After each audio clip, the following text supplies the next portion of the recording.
زه ولې مسلمان یم؟ څه ضمانت شته چې اسلام حق دین دی؟ آیا محمد صلی الله علیه وسلم رښتیا هم د الله رسول دی؟ آیا قرآن کریم رښتیا هم د الله کلام دی؟ بلکې آیا الله رښتیا هم شتون لري؟ ولې پر غیر مسلمانانو لازمه ده چې اسلام وپیژني او ایمان پر راوړي؟ خو موږ اړ نه یو چې د هغوی دینونه زده کړو. اسلامي حدود د څه لپاره؟ غلامي د څه لپاره؟ فتوحات د څه لپاره؟ د شر مقصد څه دی؟ جګړې د څه لپاره؟ ولې ظلم؟ ولې صحابه و اختلاف سره وکړ؟ آیا نبوي سنت رښتیا هم ثابت دي؟ آیا زه د سنتو په پیروي مکلف یم؟ که اسلام له عقل سره په ټکر کې سي نو څه باید وکړم؟ درنو اوریدونکو، نن به موږ د یقیني سفر په نوم یوه نوې لړۍ پیل کړو. آیا په دې لړۍ کې به دغو پوښتنو ته قانع کوونکي ځوابونه ورکړل سي؟ اجابات مقنعه. هو بالکل، خدای کول. خو تر دې وړاندې باید فکرونه منظم کړو او بنسټونه جوړ کړو. هر ځل چې زموږ ذهن ته یوه پوښتنه راځي یا یوه شبهه رالویږي نو ایمان مو رالړزوي.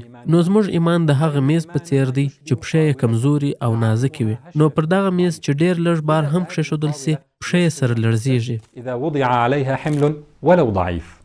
او د چا ایمان چې د دې میز په څیر وي نو لا یوه شبهه نه وي حل کړې چې بله یې ورخطا کړي او هیڅ کله به د یقین نعمت ونه څکي. کیدای سي شبهې پرې دومره ډېرې سي چې ایمان یې ورمات کړي.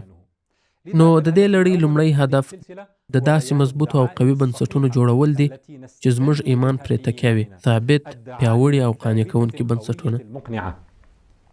په داسې وخت کې شاید زموږ سره پوښتنې پیدا سي خو زموږ د ایمان میز به یې زغملی سي. په هغه وخت کې به موږ د دې سوالونو ځوابونه یوازې د زړه د اطمینان دپاره پیدا کوو.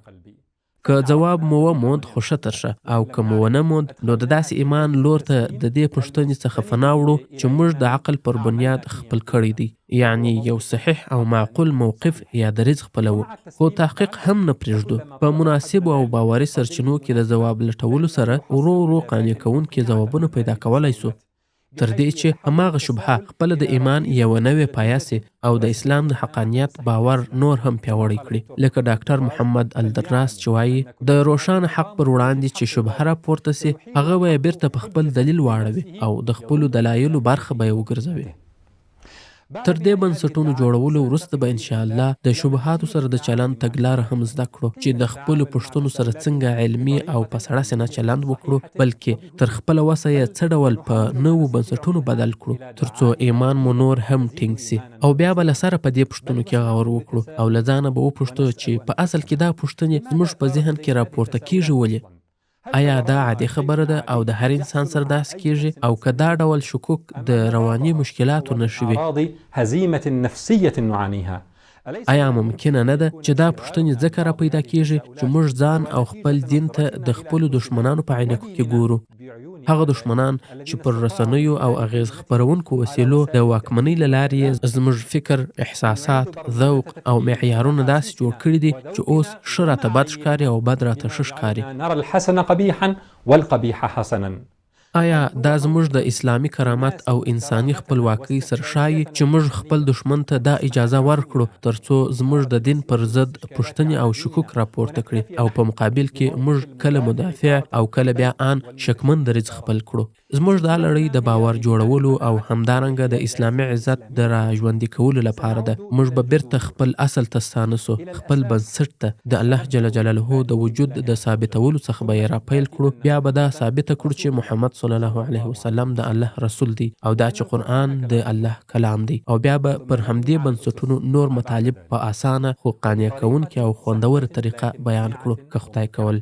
دا لړۍ د چا لپاره ده؟ دا د ټولو لپاره ده، د ملحد، د وزړي، د هغه چا لپاره چې شکمن وي او ان د مؤمن لپاره هم ده، حتی د هغه مؤمن لپاره چې پر الله او د هغه پر رسول ټینګ ایمان لري، داسې ایمان چې هیڅ شک پکې نه وي. هو، خو ولې؟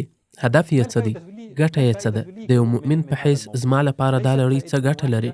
یوه ګټه نه بلکې شپږ سترې ګټې لري. هغه به انشاءالله په راتلونکي خپرونه کې بیان کړو. ګرانو اوریدونکو، دا داسې لړۍ ده چې یقین مو زیاتوي، زړه ته مو سکون ورکوي، لوری مو سیده کوي، دلیل پیاوړی کوي، اراده مو قوي کوي او که خدای کول نورو ته په لارښوونه کې هم مرسته راسره کوي. نو له موږ سره پاتې سئ. والسلام علیکم ورحمة الله.